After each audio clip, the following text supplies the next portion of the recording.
So ఈ మధ్య కాలంలో తెలుగు రెండు రాష్ట్రాల్లో కూడా ఒక అంశం పెద్ద ఎత్తున చర్చనీయాంశంగా మారింది. అది నీటి వాటాలకు సంబంధించిన అంశం. బనకచెర్ల ప్రాజెక్టు కట్టి తీరుతామంటోంది ఆంధ్రప్రదేశ్. ఇది మా రాయలసీమ జిల్లాల్ని సస్యశ్యామలం చేయడం కోసమే ఒక ప్రధాన అంశం అని చెప్తోంది అటు ఏపీ ప్రభుత్వం. కానీ ఎలాగైనా సరే దీన్ని అడ్డుకొని తీరుతామంటోంది తెలంగాణ రాష్ట్ర కాంగ్రెస్ పార్టీ ప్రభుత్వం. ఇలా రెండు రాష్ట్రాల మధ్య విభేదాలు కొనసాగుతూ ఉండగా అసలు బనకచెర్ల అంటే ఏంటి అనేది చాలా తక్కువ టైంలో ఎక్కువగా మీకు బ్రీఫ్ చేసే ప్రయత్నం చేస్తాను. సో ప్రధాన బనకచెర్ల లక్ష్యం ఏంటి అంటే కనుక ఏపీ ఏం చేయాలనుకుంటోంది, గోదావరి నీళ్ళని కృష్ణా బేసిన్లో కలిపి ఈ రెండింటి ద్వారా అటు రాయలసీమ వరకు నీటిని తరలించి రాయలసీమలో ఉన్నటువంటి కొన్ని ప్రాంతాలకి తాగు మరియు సాగునీటి అందించడం ముఖ్య లక్ష్యంగా ఈ బనకచెర్ల ప్రాజెక్టుని తెర మీద తీసుకొచ్చింది. బనకచెర్లంగానే కేవలం ఒక బనకచెర్ల ప్రాంతం దగ్గర కట్టే రిజర్వాయర్ ఏం కాదు. బనకచెర్ల చాలా పెద్ద ఎత్తున ఉదాహరణ కాళేశ్వరం ప్రాజెక్ట్ లాంటిది. మేడిగడ్డ, అన్నారం, సుందిల్లా ఈ మూడు బ్యారేజీలతో కలిపి మిగిలినటువంటి లింక్స్ అన్ని కలగలిపితే ఒక కాళేశ్వరం ప్రాజెక్ట్ అవుతుందో అదే రకంగా బనకచెర్ల ప్రాజెక్ట్ అనేది కూడా కొన్ని వివిధ ప్రాంతాల లిఫ్ట్ ఇరిగేషన్లు అవన్నీ కలగలిపితే ఒక బనకచెర్ల ప్రాజెక్ట్ అవుతుంది. సో ఇంతకీ బనకచెర్ల ప్రాజెక్ట్ ఏంటి అనేది క్లుప్తంగా మీకు వివరించే ప్రయత్నం చేస్తాను. సో మీరు డెఫినెట్గా అందరికీ షేర్ చేసే ప్రయత్నం చేయండి. ఒకసారి మ్యాప్ ద్వారా ప్లే చేస్తాను. ఒకసారి మ్యాప్ ప్లే చేయండి పీసీఆర్. సో జనరల్గా ఫస్ట్లీ నేను బనకచెర్ల గురించి స్టార్ట్ చేసే ముందు ఇక్కడ మీరు చూడండి కృష్ణా నది, గోదావరి నది. సో ఇది కృష్ణా నదికి సంబంధించి 512 టీఎంసీలు ఏపీ, 299 టీఎంసీలు తెలంగాణ, 299 తెలంగాణ అండ్ 512 ఏపీ. ఇది నిజంగా డిసిషన్ తీసుకున్నారా అంటే ఎస్. అయితే ఈ డిసిషన్ ఎప్పుడు జగన్ హయాంలో అక్కడ ఏపీ, ఇక్కడ కేసీఆర్ ముఖ్యమంత్రిగా ఉన్నప్పుడు ఈ ఇద్దరి మధ్య సిడబ్ల్యూసి సంతకం చేసిందట. అక్కడ ఒప్పందం కుదిరి కేఆర్ఎంబీ దగ్గర కేసీఆర్ యాక్సెప్ట్ చేసి వచ్చాడు అనేది కాంగ్రెస్ పార్టీ వాదన. సో అనవసరంగా తెలంగాణ రాష్ట్రం యొక్క ఆత్మగౌరవాన్ని, తెలంగాణ రాష్ట్రాన్ని మోసగించి కేసీఆర్ సంతకం పెట్టొచ్చు. అందుకే 299 టీఎంసీలు మన వాటా కాకుండా ఎక్కువగా ఏపీ దోచుకుంటోంది అనేది తెలంగాణ కాంగ్రెస్ పార్టీ చెప్తున్నమాట. సో గతంలో బీఆర్ఎస్ పార్టీ అభివర్ణించింది, కానీ చివరిగా ఎన్నికల సమయంలో చర్చకు తీసుకొచ్చింది. సో రేపో మాపో ఎన్నికలు జరగబోతున్న తెలంగాణ అనుకునే లోపు నాగార్జున సాగర్ డ్యామ్ పైన పెద్ద ఎత్తున ఒక అలజడి సృష్టించే విధంగా ఏపీ నుంచి కొంతమంది పోలీసులు అక్కడికి చేరుకొని అంతా కూడా ఒక హై డ్రామా సృష్టించి ఏపీ పోలీసులు అన్నిటిని తరలించుకుపోయే ప్రయత్నం చేశారు. ఆ తర్వాత కూడా జరిగింది. ఇప్పటికీ ఈ అదనపు దాంట్లో ఈ 512 టీఎంసీల కంటే కూడా అదనంగా ఏపీ వాడుకుంది 299 టీఎంసీలో కనీసం సగం కూడా తెలంగాణ వాడుకోలేదు అనేది గతంలో బీఆర్ఎస్ చెప్పింది, ఇప్పటికీ కాంగ్రెస్ పార్టీ చెప్తోంది. యాక్చువల్గా ఇది సంతకం జరిగింది, అయినప్పటికీ దీన్ని వాడుకోవడం లేదు తెలంగాణ అనేది. వాడుకోవడం ఇన్ ద సెన్స్ మనకు ఇటు విడుదల అవ్వడం లేదు నీళ్లు, అది సరిగ్గా నీళ్లు లేవు. అయినా కూడా ఏపీ అక్రమంగా దోచుకుంటూ తెలంగాణకి నీళ్ళు ఇవ్వకుండా అనేది మన వర్షన్, తెలంగాణకు సంబంధించిన ఇక్కడ ప్రభుత్వం చెప్తున్న వర్షన్. ఇక గోదావరి నది విషయానికి వస్తే ఈ డిసిషన్ ఎప్పుడు తీసుకున్నారు టీఎంసీ పరంగా అంటే ఉమ్మడి ఆంధ్రప్రదేశ్లో 968 టీఎంసీలు తెలంగాణ కోసం వెచ్చించాలి, ఆ తర్వాత 518 టీఎంసీలు ఏపీ కోసం వెచ్చించాలనేది. ఇప్పుడు తెలంగాణ వాడుకుంటుందంతా కేవలం 400 టీఎంసీలే. అది ఉమ్మడి ఆంధ్రప్రదేశ్లో అయితే కేవలం 200 టీఎంసీలు మాత్రం తెలంగాణ కోసం వెచ్చించి మిగిలినటువంటి 250 టీఎంసీలు ఇప్పుడు తెలంగాణ వచ్చిన తర్వాత మళ్ళీ కాళేశ్వరం రూపంలో వినియోగించుకోవడానికి ఒక నిర్ణయానికి వచ్చింది ప్రభుత్వాలు. సో ఓవరాల్గా తెలంగాణ వాడుకుంటుంది 450 టీఎంసీ. అంటే ఇందులో కూడా ఇంకా సుమారుగా ఒక 500 టీఎంసీలు ఇంకా వాడుకోవాల్సి ఉంది తెలంగాణ రాష్ట్రం గోదావరి నెల నుంచి. సో ఇప్పుడు నేను డైరెక్ట్గా పాయింట్కి వస్తున్నాను. ఇక్కడ కృష్ణా గోదావరి గురించి ఎందుకు చెప్పానంటే ఇక్కడ మీకు అర్థమవుతుంది. సో ఇక్కడ చూడండి ఎస్ఆర్ఎస్పి శ్రీరామ్ సాగర్ ప్రాజెక్ట్ అనేది తెలంగాణలో ఉంది. అక్కడ నుంచి గోదావరి నది మళ్ళీ ఎల్లంపల్లి నుంచి మేడిగడ్డ, అక్కడ ప్రాణహిత నుంచి ఇటువైపు నుంచి ప్రాణహిత రావడాలు, ఆ తర్వాత ఇటువైపు నుంచి గోదావరి, ఈ రెండు కలగలిసిన తర్వాత మేడిగడ్డ అన్నారం, సుందిల్ అనేది ఈ బిట్వీన్లోనే. ఇక్కడ మేడిగడ్డ తర్వాత ఎల్లంపల్లి, ఈ బిట్వీన్లోనే అన్నారం, మేడిగడ్డ, సుందిల్లా ఈ బ్యారేజ్లు ఉంటాయి. ఒకసారి పీసీఆర్ మళ్ళీ హోల్డ్ చేయండి. సో ఇందాక మనం మ్యాప్ చూస్తే కనుక మేడిగడ్డ వరకు మాట్లాడుకున్నాం. సో ఇక్కడ మేడిగడ్డ స్టిల్ ప్లే చేయండి. సో మేడిగడ్డ వరకు మనం చూస్తే మేడిగడ్డ తర్వాత ఇక్కడ చూడండి సమ్మక్క సారక్క బ్యారేజ్ అని ఉంది. సో ఇది ఇంకా అండర్ కన్స్ట్రక్షన్, ఇంకా పూర్తిగా ఇది వినియోగంలోకి రాలేదు, అండర్ కన్స్ట్రక్షన్. మేడిగడ్డ తర్వాత సమ్మక్క బ్యారేజ్, తర్వాత సీతారామ లిఫ్ట్ ఇరిగేషన్. దీంట్లో కొంత భాగాన్ని ఇప్పుడు ఆల్రెడీ స్టార్ట్ చేయడం జరిగింది, కొన్ని ప్రాంతాలు నీళ్లు తరలిస్తున్నారు, ఇంకొంచెం ఇంకా ప్రాజెక్ట్ పూర్తి కావాల్సి ఉంది, దాని అండర్ కన్స్ట్రక్షన్లోనే. ఇంకా అంటే ఫుల్ ఫ్లెడ్జ్డ్గా ఇక అది ఉపయోగంలోకి రాలేదు, మొత్తం అనుకున్న సామర్థ్యంలోకి ఉపయోగంలోకి రాలేదు సీతారామ ప్రాజెక్ట్. సో ఇక్కడ వరకు తెలంగాణ. సో ఇదంతా ఇక్కడ కనిపిస్తున్న బార్డర్ తెలంగాణ. సో మనకు గోదావరి పై ఉన్నటువంటి ప్రధానమైనటువంటి ఏంటి అంటే SRSP, Yellampalli, Medigadda, Sammakka and Sitarama. So మేడిగడ్డకి అన్ని రకాలుగా అప్పుడు ఉన్నటువంటి జగన్ ప్రభుత్వం కొన్ని సహకరించింది. ఆ తర్వాత అంటే అన్ని రకాలుగా ఇనాగ్రేషన్లో ఆయన పాల్గొనడం కానివ్వండి, అటు దేవేంద్ర ఫడ్నవీస్ మహారాష్ట్ర నుంచి ఆయన వచ్చి పాల్గొనడం కానివ్వండి, ఒక రకంగా నో అబ్జెక్షన్ కిందనే మన మేడిగడ్డని ఏర్పాటు చేసుకుంది అప్పటి ప్రభుత్వం. కానీ సీతారామకు కానివ్వండి, సమ్మక్కకు కానివ్వండి, అప్పుడున్నటువంటి సమయంలో ఏకంగా ఇప్పటి ముఖ్యమంత్రి అప్పటి ప్రతిపక్ష నాయకుడు చంద్రబాబు నాయుడు కూడా సిడబ్ల్యూసికి లేఖలు రాశాడట. ఈ ప్రాజెక్టులకు అనుమతి ఇవ్వకండి అని చెప్పి లేఖలు రాసుకొచ్చాడని చెప్పి గతంలో బీఆర్ఎస్ ఆరోపించింది. ఇప్పుడు కాంగ్రెస్ కూడా ఒక సెక్టర్ ఆఫ్ పీపుల్ అదే చెప్తూ ఉన్నారు. అప్పుడైనా చంద్రబాబు సిడబ్ల్యూసికి వెళ్ళి అడ్డుకున్నాడు, మాకు ప్రాజెక్టులకి పర్మిషన్ రాకుండా, మాకు ఇక్కడ నీళ్లు ప్రాజెక్టులు కట్టుకోకుండా అడ్డుకున్నాడని చెప్పి చెప్తూ ఉన్నారు. సో ఇక్కడ వరకు ఇది గోదావరి. ఇక మనం డైరెక్ట్గా కృష్ణా విషయానికి వస్తే ఇది కృష్ణా రివర్, ఇది గోదావరి. సో సీతారామ ప్రాజెక్ట్ తర్వాత ఏపీలోకి ఎంట్రీ ఇస్తుంది గోదావరి నది. అక్కడ పోలవరాన్ని ఏర్పాటు చేస్తున్నారు. ఇక్కడ మీరు చూడండి పోలవరం. సో పోలవరం ఏర్పాటు అవుతుంది. పోలవరానికి 2 కెనాల్స్ ఉన్నాయి, ఒకటి కుడి కాలువ, ఎడమ కాలువ. సో ఇక్కడ మీరు గమనిస్తే ఇది ఎడమ కాలువ ఇటువైపుగా వెళ్తోంది, ఆ తర్వాత ఇది కుడి కాలువ. సో ఎడమ కాలువ వైపుగా వెళ్తున్నటువంటి ఈ కాలువ సుమారుగా 180 కిలోమీటర్లు, 181.1 కిలోమీటర్స్. ఇది అటు ఉత్తరాంధ్ర, వైజాగ్, ఈస్ట్ గోదావరి ఈ ప్రాంతాలకి తాగు మరియు సాగునీటి కోసం వెచ్చించేది ఈ ఎడమ కాలువ. ఇక కుడి కాలువ విషయానికి వస్తే ఇదే యాక్చువల్గా బనకచెర్ల ప్రాజెక్ట్ స్టార్ట్ అయ్యేది పోలవరం నుంచి, ఇది కుడి కాలువ నుంచే స్టార్ట్ అవుతుంది. అయితే ప్రస్తుతానికి కుడి కాలువ సామర్థ్యం 17,800 క్యూసెక్లు. దాని సామర్థ్యాన్ని పెంచాలి అని చెప్పి ఏపీ ప్రభుత్వం భావిస్తోంది. ఎంత? 23,500 సామర్థ్యం, సుమారుగా 25,000 క్యూసెక్ల వరకు దీని సామర్థ్యాన్ని పెంచాలి. ఈ సామర్థ్యాన్ని పెంచి ఆ తర్వాత నీటి మొత్తాన్ని కూడా ఈ కుడి కాలువ ద్వారా సుమారుగా 170 కిలోమీటర్లు, అటు ఇటుగా 170-180 కిలోమీటర్లు. సో అక్కడి నుంచి ఇక్కడ కృష్ణా బేసిన్లో కలపాలి. కృష్ణా బేసిన్ అంటే ప్రకాశం బ్యారేజ్ దగ్గర కలపాలి. సో ఇక్కడ కలిపి ఆ వాటర్ని మళ్ళీ అక్కడి నుంచి వివిధ లిఫ్టిగేషన్ల ద్వారా ఇక్కడ పోలవరం కుడి కాలువ కొన్ని సామర్థ్యం వరకు వచ్చిన తర్వాత అక్కడి నుంచి వివిధ లిఫ్ట్ల ద్వారా ఇక్కడికి బొల్లపల్లి వరకు తీసుకురావాలి. ఈ మధ్యలో ప్రకాశం బ్యారేజ్ వరకు లిఫ్ట్ల ద్వారానే వస్తాయి.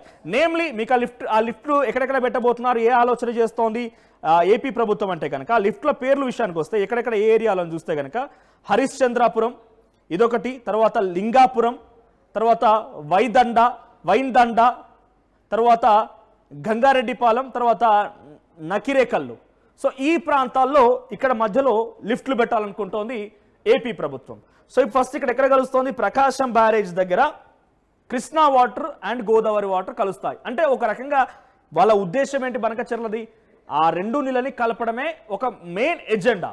సో దాని ద్వారా ఏమవుతుంది వాళ్ళకనంటే అదేవిధంగా ఒక ఫోర్స్ పెరుగుతుంది. 2 నదులకు సంబంధించి ఒకే దగ్గర కలపడం అంటే ఫోర్స్ పెరిగిద్ది.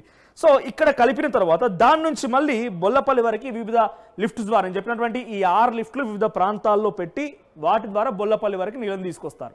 ఇక బొల్లపల్లి నుంచి మళ్ళీ కొన్ని టన్నెల్స్ ద్వారా సుమారుగా 2 టన్నెల్స్ 20 కిలోమీటర్ల పొడవు టన్నెల్స్. ఇక్కడ చూడండి నల్లమల రిజర్వ్ ఫారెస్ట్ దగ్గర నుంచి దాని కింద నుంచి 2 టన్నెల్స్ ఏర్పాటు చేసి ఆ టన్నెల్స్ ద్వారా బనకచెర్ల అనేటువంటి ఈ రెగ్యులేటర్ వరకు తీసుకురావాలి నీళ్ళని. ఇది ఓవరాల్గా ప్రాజెక్ట్. ఇక బనకచెర్ల నుంచి వివిధ కాలువల ద్వారా సుమారుగా 5-6 కాలువలు ఉన్నాయి.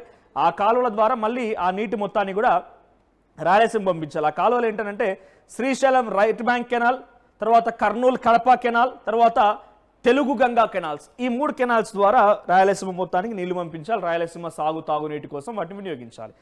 సో ఇప్పుడు ఇక్కడ మరి ఓవరాల్గా ఇంత క్లియర్గానే ఉంది. దీనిలో ప్రాబ్లం ఏంటంటే కనుక ఇప్పుడు తెలంగాణ ఏం చెప్తోంది? ఇక్కడ మీరు గమనించండి, 950 టీఎంసీల నీళ్ళని 960 టీఎంసీ నీళ్ళని తెలంగాణ వాడుకోవాలి గోదావరి. కానీ ఇప్పుడు తెలంగాణ గోదావరిలో ఎన్ని వాడుకుంటోంది? కేవలం 450 టీఎంసీలు మాత్రమే. అంటే ఇంకా మనం 500 టీఎంసీలు వాడుకోవాల్సి ఉంది యాజ్ పర్ రూల్ వాళ్ళు చెప్పిన ప్రకారంగానే. మరి ఇంకా 500 టీఎంసీలు వాడుకోవడానికి ఉన్నప్పటికీ మళ్ళీ మనం వాడుకోక మనకి ఏపీ ఎందుకు వాడుకోవడానికి ఆలోచన చేస్తోంది? సో ఇక్కడ ఇంకొక ఎగ్జాంపుల్ ఏంటంటే కావేరీ నది మీద కర్ణాటక మీది నుంచే తమిళనాడుకి కావేరీ నది వస్తుందట. సో ఇక్కడ నది వచ్చేటువంటి క్రమంలో కర్ణాటక ప్రభుత్వం అక్కడ డ్యామ్ ఏర్పాటు చేయకమునిపే అటు తమిళనాడు ప్రభుత్వం ఒక డ్యామ్ ఏర్పాటు చేసుకుంది కావేరీ నది మీద. సో కావేరీ నది అంత ఎఫిషియెంట్గా తమిళనాడు వాడుతుంటే మేమెందుకు వాడకూడదని చెప్పి కర్ణాటక కూడా ఒక డ్యామ్ ఏర్పాటు చేసింది. తర్వాత తమిళనాడు ఏం చేసింది? సుప్రీంకోర్టుకి పోయింది. మొత్తం కావేరీ నదిని మొత్తం కర్ణాటకనే వాడుకుంటోంది, నీళ్లు మొత్తం వాళ్ళు వినియోగించుకుంటున్నారు, మాకు రాకుండా అయిపోయి మేము డ్యామ్ కట్టుకున్నాం, ఇక్కడ ప్రజలకు ఇవ్వాలి నీళ్ళు అని చెప్పని వాళ్ళు కోర్టుకి వెళ్తే సుప్రీంకోర్టు ఏం తీర్పిచ్చిందట అంటే ఒక రకంగా చిన్న బ్రీఫ్గా చెప్తున్నాను, ఇలా చాలా టెక్నికల్ అంశాలు ఉన్నాయి ఇంకా. సో సుప్రీంకోర్టు ఏం చెప్పింది? కర్ణాటక కంటే తమిళనాడు ఆల్రెడీ ముందుగా కట్టుకుంది కాబట్టి వాళ్ళు వెచ్చించిన డబ్బులు అంతా వృధా అయిపోతే అక్కడ ప్రజలు మొత్తం మోసపోతారు. కాబట్టి మీరు వాడుకునేంత వాడుకొని డెఫినెట్గా ఫస్ట్ రైట్ తమిళనాడుకి ఇవ్వండి. తమిళనాడు వాడుకున్న తర్వాత తమిళనాడుకి మేజర్గా షేర్ ఇచ్చి వాళ్ళకి హక్కు ఉంది అది వాడుకోవడానికి. తమిళనాడుకి నీళ్ళు ఇచ్చిన తర్వాత మీరు కర్ణాటక కూడా మీరు యూజ్ చేసుకోండి, బట్ ఫస్ట్ రైట్ వచ్చేసి తమిళనాడుకి అని చెప్పి చెప్పుకొచ్చారట. సో రేపటి రోజున మనకి ఇంకా తెలంగాణ రాష్ట్రానికి సంబంధించి 500 TMCలు వాడుకోవడానికి మనకు అన్ని రకాల ఎలిజిబిలిటీ ఉంది. సో మరి 500 TMC మనం వాడుకోక మునిపే ఇటు ఏపీ మళ్ళీ డ్యాములు కడతానంటోందని అంటే రేపటి రోజున భవిష్యత్తులో ఒకవేళ కనుక గోదావరి నీళ్ళు అంతటి సామర్థ్యానికి రాకుండా ఆగిపోతే కొంత తగ్గిపోతే ఇప్పుడు బనకచెర్ల కూడా ఏపీ ఏం చెప్తుందంటే వరద జలాలే అంటే మీరు ఉపయోగించుకున్న తరువాత మిగిలిపోయినటువంటి ఆ నీళ్ళతోనే మేము కట్టుకుంటున్నాం కదా మీకు ఇబ్బంది ఏంటి అని చెప్పి ఏపీ ప్రభుత్వం తెలంగాణ అడుగుతోంది. మీరు వినియోగించుకున్న తర్వాత ఆ మిగులు నీళ్ళనే వరద జలాల మీదే మేము నీళ్ళు ఇది కట్టాలనుకుంటున్నాం కాబట్టి మీకున్న ఇబ్బంది ఏంటి అని అడుగుతోంది. కానీ ఇక్కడ ఇంకా పొలిటికల్ వేలో మన ఆస్పెక్ట్లో కనుక ఆలోచించాల్సి వస్తే పొలిటికల్గా ఏం చర్చ జరుగుతుందంటే ఇక్కడ చూడండి ప్రకాశం ఇక్కడ ఏం చేస్తున్నారు, పోలవరం కుడి కాలువ తర్వాత నుంచి కృష్ణా రివర్లో ఈ నీళ్ళని కలిపే ప్రయత్నం, గోదావరి నీళ్ళని కలిపే ప్రయత్నం ఏపీ ప్రభుత్వం చేస్తోంది. సో ఇక్కడ వెరీ నియర్ బైగా మీరు గమనించండి ఇదంతా తెలంగాణ కదా, ఇక్కడ పక్కన నాగార్జున సాగర్ నుంచి కూడా అటు ఏపీకి నీళ్ళు వెళ్తూ ఉంటాయి, శ్రీశైలం నాగార్జున సాగర్ నుంచి ఏపీకి నీళ్ళు వెళ్తూ ఉంటాయి. కాబట్టి ఇప్పుడు తెలంగాణ పొలిటికల్గా ఎటువంటి టాక్ జరుగుతుందని అంటే Chandrababu is planning for a big back stabbing, మరోసారి ఆయన ఇబ్బందులకు గురి చేసే అంశం తీసుకొస్తున్నాడు. ఇక్కడ ఆయన గోదావరి పేరిట నీళ్లు తరలించడానికి ప్రయత్నం చేస్తూనే నాగార్జున సాగర్ శ్రీశైలం నుంచి అదనంగా నీళ్లు తీసుకొని ఇక్కడ ఆయన కృష్ణా వాటర్ అదనంగా వాడుకుంటున్నాడు. ఇప్పటికే కృష్ణా నీళ్ళలో మోసపోతున్నాం. 299కి కేసీఆర్ సంతకం చేసుకొచ్చాడు. ఇది కాంగ్రెస్ పార్టీ చెప్తున్నమాట. 512 ఏపీ వాడుకుంటే అంతకంటే అదనంగా వాడుకుంటుంది. మనం వాడుకోవాలనుకంటే కూడా సగం కూడా వాడుకోలేకపోతున్నాం. సో ఈ సిచ్యువేషన్లో మళ్ళీ ఇంకా కృష్ణా వాటర్ని అదనంగా తీసుకెళ్లి దీంట్లో కలిపేసి ఏంటి అని అంటే గోదావరికి వరద జలాలు చాలా తక్కువ సందర్భాలు వరద జలాలు వాడుకోవడం వల్లే మేము ఈ ప్రాజెక్ట్ని కడుతున్నామని ఏపీ చెప్తోంది. మరి అంతటి స్థాయిలో వరద జలాలు ఉన్నాయా? వరద జలాలు అంత స్థాయిలో వస్తున్నాయా? ఏపీ ఏం చెప్తుందంటే 3000 TMCలు సగటున ఒక ఏడాదికి ఆ నీళ్ళని కూడా వృధాగా సముద్రంలో కలుస్తాయని చెప్పి ఏపీ చెప్తోంది. మరి అంతటి స్థాయిలో వెళ్తున్నాయా? దీని టెక్నికల్ ఆస్పెక్ట్ ఏమైనా ఉందా?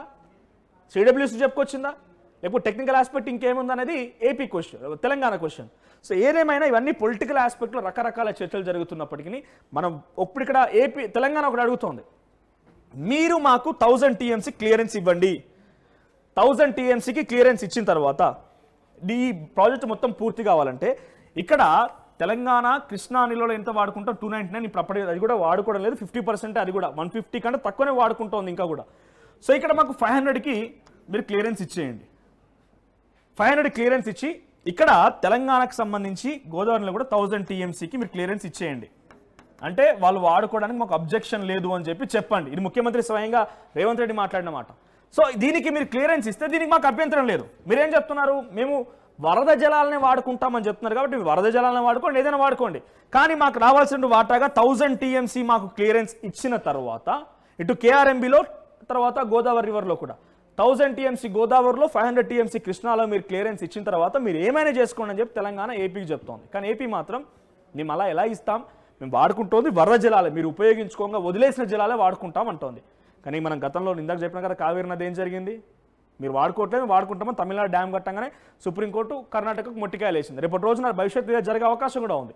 ఇవన్నీ దృష్టిలో పెట్టుకొని ఇప్పుడు తెలంగాణ ప్రభుత్వం ఎట్టి పరిస్థితుల్లో కూడా ఈ సిచ్యువేషన్ రానివ్వము అని చెప్పేటువంటి ఒక విధానాన్ని చెప్తోంది. సో ఇక్కడ పోలవరం నుంచి కుడి కాలువ, తర్వాత ప్రకాశం బ్యారేజ్, బొల్లపల్లి, తర్వాత బనకచర్ల, ఈ రకంగా ఏపీ స్కెచ్ చేసుకొని కూర్చుంది. మొన్న ఆల్రెడీ క్లియరెన్స్ రాకుండా పోయింది, సిడబ్ల్యూసీ కొంత క్లియరెన్స్ ఇవ్వలేదు, ఒక ఫస్ట్ ఫ్యాక్టర్. తర్వాత ఇక్కడ నల్లమల్లకు సంబంధించి కూడా కొన్ని పర్యావరణ అనుమతి కూడా కావాల్సి ఉంటుంది. ఇది అప్పుడు అయ్యే విషయం కాదు, చాలా క్లియరెన్స్ కావాల్సి ఉంటుంది, కొన్ని పెండింగ్లో కూడా ఉన్నాయి. అది అవుద్దా కాదా అనేది ఒక రకమైనటువంటి ఒక ఉత్కంఠ కొనసాగే అవకాశంగా ఉంది. సో ఇక్కడ జరిగేటువంటి అన్యాయం ఎవరికి ఎందుకు జరుగుద్ది అనేది మనం పూర్తిగా చెప్పలేం. బికాస్ తెలంగాణ నుంచి ఏదో రకంగా కుట్రలు బండి కృష్ణాని ఆధారంగా తీసుకోవాలని చెప్పి ఒక పొలిటికల్ ఆస్పెక్ట్లో చర్చ కానివ్వండి, ఇక్కడ పూర్తిగా మనం 1000 TMC వాడుకోకుండా మేము వాడుకుంటామని చెప్పే రకంగా వాళ్ళు మరి కొత్తగా ఒక ప్రాజెక్ట్ని తెర మీద తీసుకురావడం అన్నీ కూడా ఎవరి అవసరాలు వాళ్ళకి కనబడుతున్నాయి. సో నెక్స్ట్ ఒకసారి అసలు తెలంగాణ ఏం చెప్తోంది, ఏపీ ఏం చెప్తుందో ప్లే చేస్తాను, గ్రాఫిక్స్ ప్లీజ్. సో నెక్స్ట్ ఇక్కడ మనం చూస్తే తెలంగాణ ఏం చెప్తుందంటే నీటి హక్కుల ఉల్లంఘన జరుగుతోంది, ఈ వాటా దెబ్బతింటుందని చెప్పి తెలంగాణ చెప్తోంది. కానీ ఏపీ ఏమంటోంది, అవన్నీ వరద జలాలే, మేము వాడుకునేది వరద జలాలే, మీ వాటా మేము వాడుకోవడం లేదు అని అంటోంది. అసలు మేము వాటానే వాడుకోవడం లేదు, ఈ యొక్క ఉల్లంఘన దెబ్బతింటుందని చెప్పి తెలంగాణ చెప్తోంది. ఇకపోతే సాగునీటి అవసరాలపై ప్రతికూల ప్రభావం. సో సాగునీటి అవకాశంతో కూడా ప్రతికూల ప్రభావంగా ఉండే అవకాశం ఉంది. అంటే అటు తెలంగాణ అటు ఏపీ అని చెప్తోంది, రాయలసీమ అభివృద్ధి అంటోంది. నిజంగానే ఇవన్నీ వాడుకోవాల్సి వస్తే తెలంగాణ పూర్తి స్థాయిలో కూడా ఇరిగేషన్లో చాలా సస్యశ్యామలే అవకాశం ఉంటుంది. అటు ఏపీ అని చెప్తోంది, మాకు రాయలసీమ అభివృద్ధి చెందాలి కాబట్టి మేము ఈ నీళ్ళు తీసుకుపోతామని ఏపీ చెప్తోంది.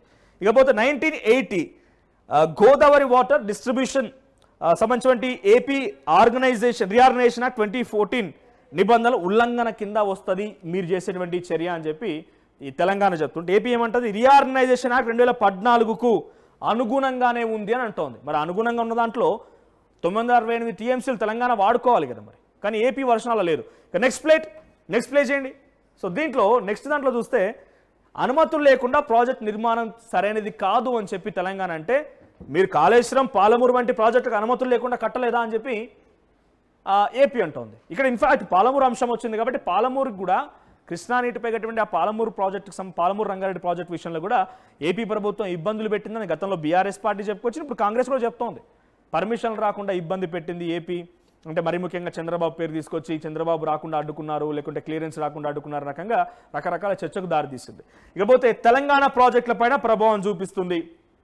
తెలంగాణ వివిధ ప్రాజెక్టులపైన గోదావరి నదిని అధికంగా వాళ్ళు తరలించిన వల్ల ప్రభావం చూపిస్తుందని తెలంగాణ వర్షన్గా ఉంటే, పోలవరం నుంచి వరద నీటిని తరలించి తెలంగాణ ప్రాజెక్టులపై ప్రభావం ఉండదు. మేము పోలవరం నుంచి వరద నీటిని తరలిస్తున్నాం కదా, మీకేం ప్రాబ్లం ఉంటుందని చెప్పేది ఏపీ వర్షన్గా ఉన్నది. ఇకపోతే ప్రభావంపై సమగ్ర అధ్యయనం చేయాలని డిమాండ్ చేస్తోంది తెలంగాణ. ఇక సిడబ్ల్యూసికి ప్రాథమిక రిపోర్ట్ డిపిఆర్ని ఆమోదం తర్వాత సమర్పిస్తాము. సిడబ్ల్యూసికి ప్రాథమిక రిపోర్ట్ డిపిఆర్ ఆమోదం తర్వాత మేము సమర్పిస్తామని చెప్పి ఏపీ వర్షన్గా ఉంది. సో ఇది ఓవరాల్గా అసలు బనకచెర్ల ప్రాజెక్ట్ అంటే ఏంటి, బనకచెర్ల పైన ఏ రాష్ట్రం ఏ రకంగా అనుకుంటుంది అనేది ఇప్పుడు మీరు కామెంట్ చేయండి. బనకచెర్ల ప్రభావం ఎవరిపై పెద్ద ఎత్తున పడుతుంది అనేది. సో రావాల్సిన వాటా రాకుండా ఇప్పటికే ఇబ్బందులు పడుతున్నామని తెలంగాణ వైపుగా అన్యాయం జరిగే అవకాశం ఉందా? బికాస్ 968 టీఎంసీలు కేవలం 450 టీఎంసీలు వాడుకోగలుగుతున్నాం. లేదు వరద జలాలనే వాడుకుంటున్నాము, మాకు రాయలసీమ అభివృద్ధి కావాలి కాబట్టి మేము ప్రాజెక్ట్ నిర్మాణం చేపట్టి మొత్తం కూడా సస్యశ్యామలం చేసుకుంటామని చెప్పి ఆంధ్రప్రదేశ్ చేస్తున్నటువంటి ఆ ప్రయత్నాలు మీకు సబబుగా కనబడుతున్నాయా? సో మీ అభిప్రాయం ఏంటి కామెంట్ చేయండి.